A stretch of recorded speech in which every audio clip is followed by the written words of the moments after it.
is here again, back with another video. I first want to say, hopefully everybody's doing well. This is a very important week for me, a PlayStation user and member for a long period of time. I don't go switch from the trash box, and come back to PlayStation. I'm a PlayStation loyal member, and it's the third day. It's been a drought, no PS5s. Hopefully, anybody that's watching this right now has a PS5. I want to thank you because you're one of the rare ones right now with a PS5.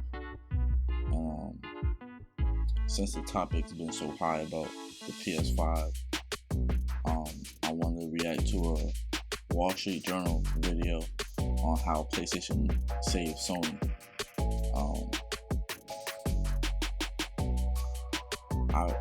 I feel like the PS5 should be a little bit more available for everybody, but I understand.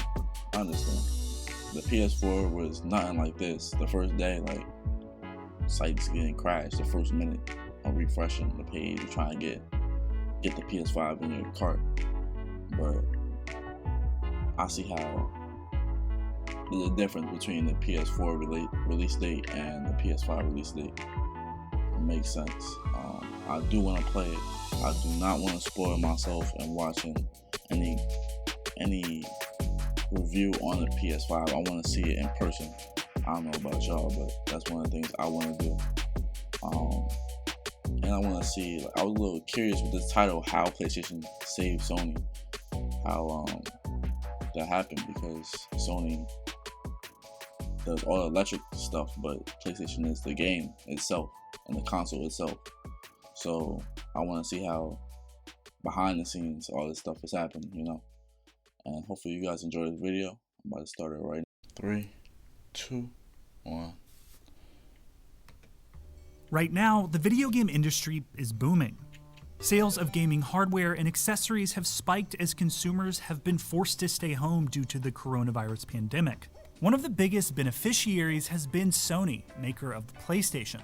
Its stock is surging, profits are steady, and analysts predict its newest system, the PlayStation 5, has the potential to be a major hit this holiday. It's an impressive turnaround considering 6 years ago, Sony was on track to lose over $2 billion. The electronics giant was being outsold in everything from TVs to smartphones by more nimble competitors. Here's how Sony built its PlayStation. That's an OG right there. Some of y'all don't know about that, but that got passed down to me. That's the OG right there. That's Big Pops right there. That's Papa PlayStation. Papa PlayStation. That's him. Right there. That's the beginning of this great company. Now we got this beautiful PS5 that's out. I wonder how the release date and how this was, and compared to the PS5 release date, like comparing how they were, like how the people were. I'm expecting a dramatic difference, because the PS5 right now limited. That's the rarest thing right now. At this moment, the rarest thing on earth, PS5. The rappers are trying to get shout-outs. Trying to give shout-outs and a little cash for a PS5 right now. It's hot on the block. Like a heavyweight boxer, capable of going 12 rounds to pull the company off the mat when it needed it most. Those the homies for real. Companies to build radios with tiny transistors instead of vacuum tubes. These transistor radios were small, portable, and became a massive hit for the company. It was built around innovation, whether it be the transistor radio, which was a very compact, easy-to-use radio at the time, the Trinitron television, and perhaps most famously the Walkman in 1979, and that really put them in the forefront of the global consumer electronics industry in their first half-century. In 1994, the company leveraged this innovation to enter the crowded video game market with a new console, the PlayStation. they were not 1994, bro. expecting huge things out of it. It was just kind of like, hey, this is kind of a side business for us. We'll launch a game system and see what happens. That's almost. But the 20, PlayStation had two years. competitive A while ago, bro. That's crazy. block to PlayStation. So they released thousands of games for the Sony PlayStation. There was something for everybody. There was just this diversity of content that you didn't find with the Nintendo system. Over the next decade, Sony gained market share, and by 1999 was shipping more consoles than Nintendo. Ken Kutaragi was the mastermind behind the company's new gaming empire. That's wild. Ken Kutaragi, who was the head of the PlayStation business from the beginning, was a real maverick at Sony, wanted to run his own business, sort of often clashed with other executives at Sony, and he wanted the machine with the maximum specs. He didn't want to compromise on the quality of the hardware and the software. By the end of the 90s, PlayStation sales made up 40% of Sony's operating profits, and Kutaragi began developing a new system that would be a Trojan horse of digital home entertainment.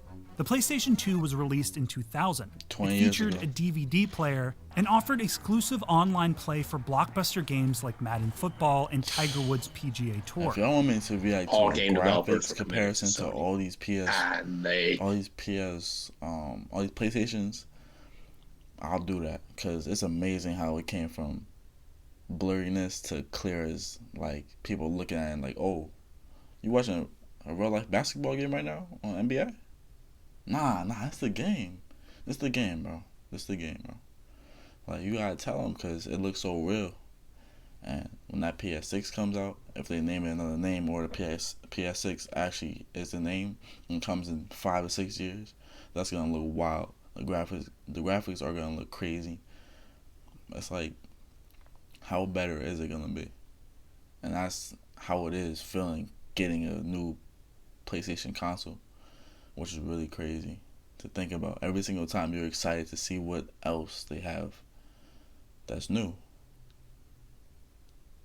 That's why you see kids when school shut down during the coronavirus, you saw that spike go up. Because you see how many people are trying to play games, get away from school all the time. So you knew that was going to happen regardless if you have a PlayStation, a Nintendo Switch, or Xbox. People are going to be on the game. But for Sony to be up there and have PlayStation under them to promote their brand, like this is the type of stuff you want to watch to know what's going on in the company and what console you play on and who's behind it. Like, they from Tokyo. Like, some people don't even know that. I forgot about it. It's crazy. Across the whole country, they create this worldwide game, and people connected from miles and miles away. Stuff you don't know. It's good to watch these things. I'm enjoying it right now. They realized that was their bread and butter, and Sony was the system that was going to deliver the money for them. That was until Microsoft released a gaming console of its own. For the first time, let me now unveil Xbox. So The Xbox was was trying released to in copy PlayStation the 2001, whole time. marking the beginning of the modern console wars that saw Sony and Microsoft battle for gamers by offering exclusive titles and packing their systems with different features. Despite new competition, the PlayStation 2 dominated sales, eventually selling over 150 million consoles. We knew that. All wasn't well at Sony. Video game sales were growing, but profits were declining in other divisions. So many of their products either were commodified and it became the cheapest is the best, or simply were overtaken by technology. To cope, the company shed products and laid off workers. A company as big as this one with such a wide variety of product has to organize its priorities. We can't do everything. The PlayStation became one of those priorities. Kutaragi was placed as head of the company's next generation of electronics Kiwagi. and That's tasked my with man, combining Kiwagi. traditionally siloed divisions to integrate PlayStation technology into other products. Sony was looking at the PlayStation as a driver of their whole consumer electronics strategy. To pull this off, the electronics maker went all in 2006 with its next console, the PlayStation 3. The goal was to make it the centerpiece of home entertainment. That drawing right, Sony spent... that PlayStation 3 is huge. Boy, that thing like a ton, boy. You try to pick it up, move it underneath another TV, maybe bring it upstairs, bring it in the basement, bring it anywhere in your house. Man, that thing a little hefty, you feel me? I think that's the heaviest PlayStation they have. Yeah, cause this PS4 Lite right here. And I'm wondering how the PS5 is, man. I need that, man. Can I test out the weight? Can I see how heavy it is? Cause that joint is pretty wide. So hopefully it's not as heavy as a PS3, cause that's like lugging around a little log everywhere. Millions of dollars beefing up the game machine with state-of-the-art technology. This included a Blu-ray DVD player and a new supercharged microprocessor called the Cell Chip. But the cutting-edge console had problems from the start. Manufacturing complications with the Blu-ray player forced the release date to be pushed back, was the year they came out allowing with the Microsoft Blu-ray to grab a year head start with its Blu-ray new and system, the Xbox 360. And the Cell processor proved to be too powerful for its own and good, the game had Blu-ray frustrating on it game also. makers and gamers alike. Gamers, they like games before anything else. And the PlayStation 3 was a game system with all this other baggage that made it cost $100 more. It was also difficult for developers to develop for the PlayStation 3 versus the Xbox 360. A wildly successful Nintendo Wii console and free mobile gaming cut deeply into PS3 sales.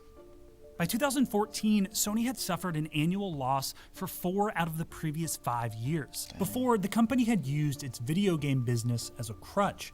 Now it needed to use it as a lifeline. They really felt that there was no other option but to really scale back those products that were no longer profitable on a large scale and really focus on their winners.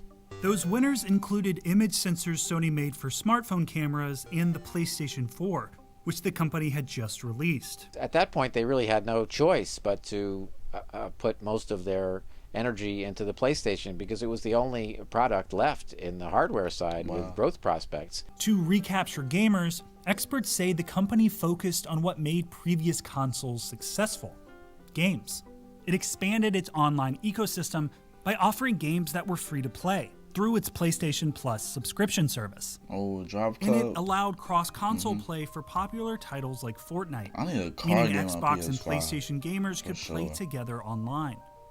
And Sony really just laser focused on the idea of gamers and having the best game system out there versus the system that'll do everything. By 2018, there were 34 million PlayStation Plus subscribers, creating was a one. consistent gaming revenue stream for Sony beyond selling consoles, leading the company to post record operating profits that year. And by 2020, Sony's market cap had reached $100 billion, largely because of video games. So PlayStation 4 has had about 100 million unit sales over the life of the machine, and they say they want to exceed that over the life of the PlayStation 5 and also get off to a faster start. That fast start may be fueled by the recent rise in video game-related spending.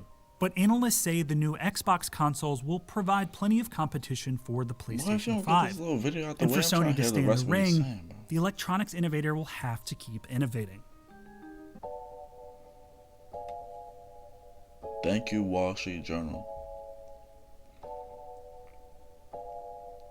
I like watching the videos. Now, you guys watch the video with me and see how some things, I don't know.